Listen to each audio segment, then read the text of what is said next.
Lat pull-down machines that offer a drop-off in resistance, they've kind of ruined me for standard cable lat pull-down machines.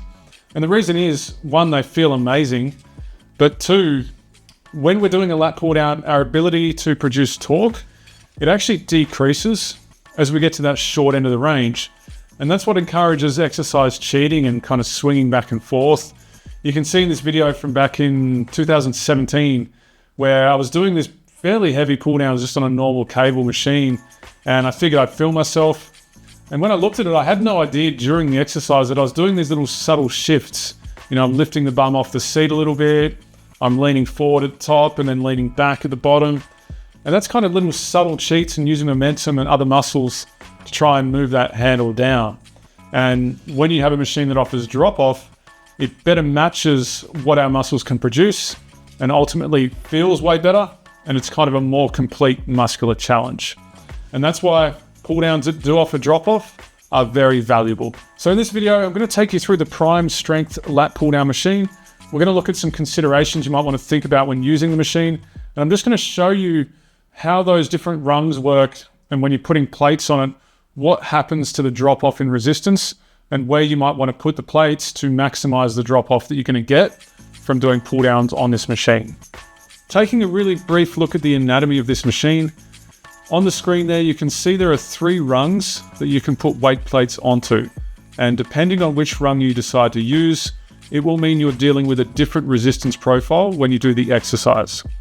On the other side, you can see there's handles there. They're about shoulder width for me. They might be slightly narrower than shoulder width for someone with wider shoulders. And then on the other side of the machine, we have a weight that's actually offsetting the weight of the arms and the handles that you're dealing with there. So that's a really quick breakdown of this machine. That gives us enough to actually start analyzing it and looking at some of the changes that happen when we put those plates in different positions.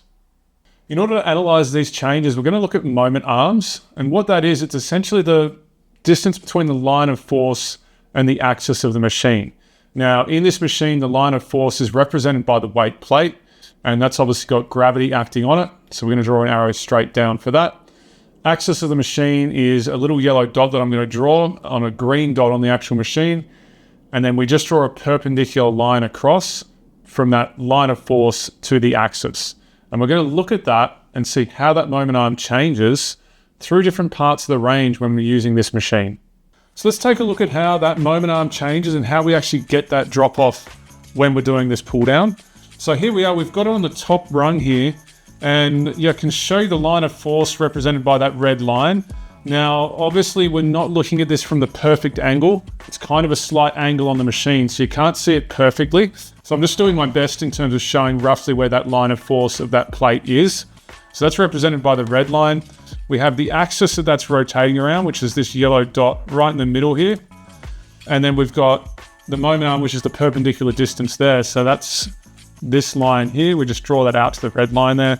And that's our moment arm at the start of the range. So we've got line of force, straight down, axis, right in the middle here.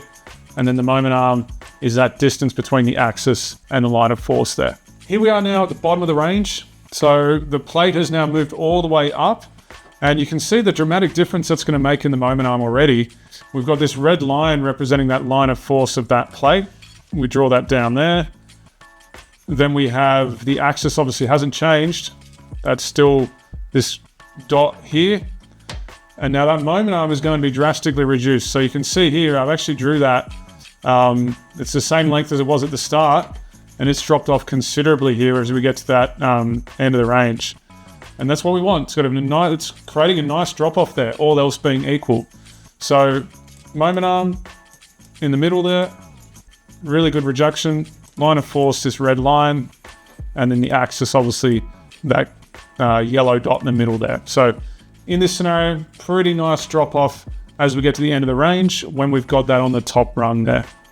When you have the weight plate on the middle rung, what you're going to see is at the start of the range, you're going to have a slightly less moment arm.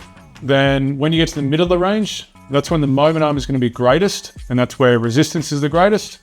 And then when you get to the end of the range, you get a very slight drop off and a slightly smaller moment arm.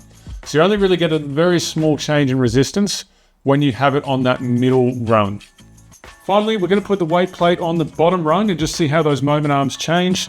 And as you would expect from what we've already spoken about, you can see the plate's only just in the screen here, but I've got that red line representing the line of force there.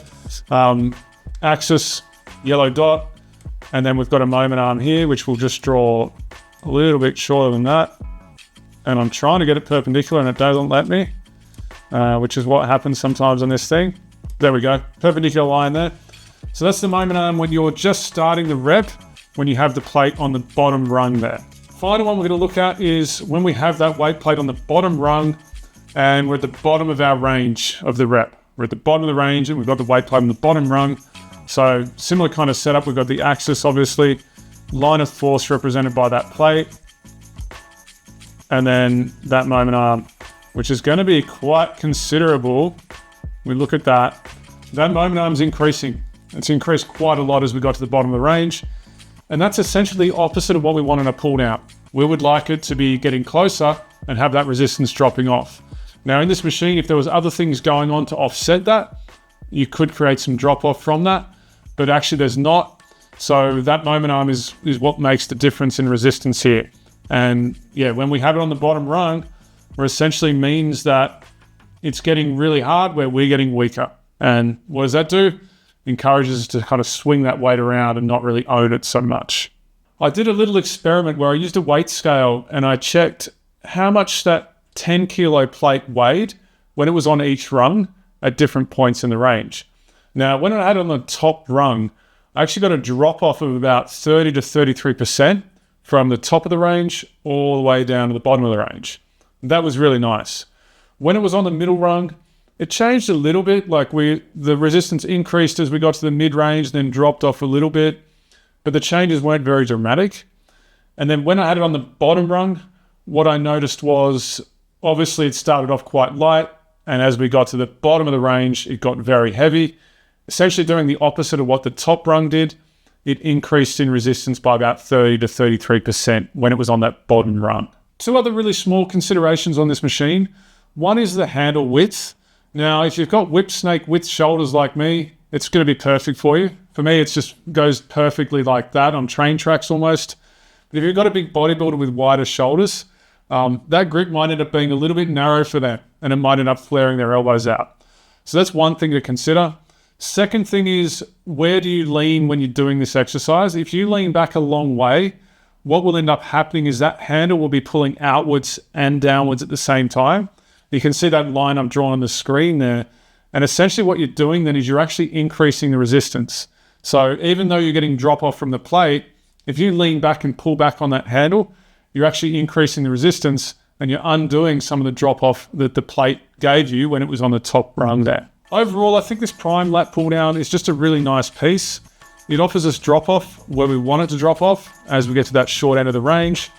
Runs pretty smoothly. Handle width is perfect for me. Maybe if you've got a really wide bodybuilder, it might not be optimal for them, but I'm sure you could adjust positions for them anyway. So let me know what you think. Have you used this in the past? What were your thoughts on it? And if you do have any questions on that analysis we completed, put them below and I'll get back to you really soon on those.